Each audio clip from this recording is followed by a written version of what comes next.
বর্তমান সময়ে 15,000 টাকা বাজেটের মধ্যে আপনি কি ফোন কিনতে চাচ্ছেন? তাহলে এই ভিডিওটা শুধু আপনার জন্যই। 15,000 টাকা বাজেটের মধ্যে সেরা 3টি ফোন নিয়ে কথা বলা যাক। সো ফোনগুলো সম্পর্কে জানার আগে ভিডিওটাতে একটা লাইক দিয়ে এবং প্রতিনিয়ত এরকম নতুন নতুন ফোনের রিভিউ ভিডিও পেতে আমাদেরকে ফলো দিয়ে রাখুন।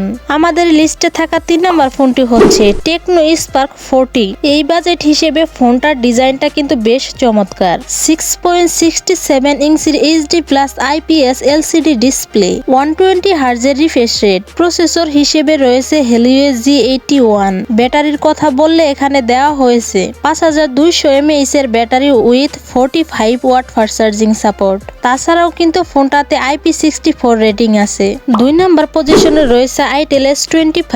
এই ফোনটার সব থেকে বড় আকর্ষণ হচ্ছে এর ডিসপ্লে। প্রসেসর হিসেবে রয়েছে ইউনিসক T620 প্রসেসর। ব্যাটারিতে থাকছে 5000 mAh এর ব্যাটারি এবং 18 ওয়াট চার্জার। 1 নম্বর ফোনটাতে রয়েছে পোকো M7 5G।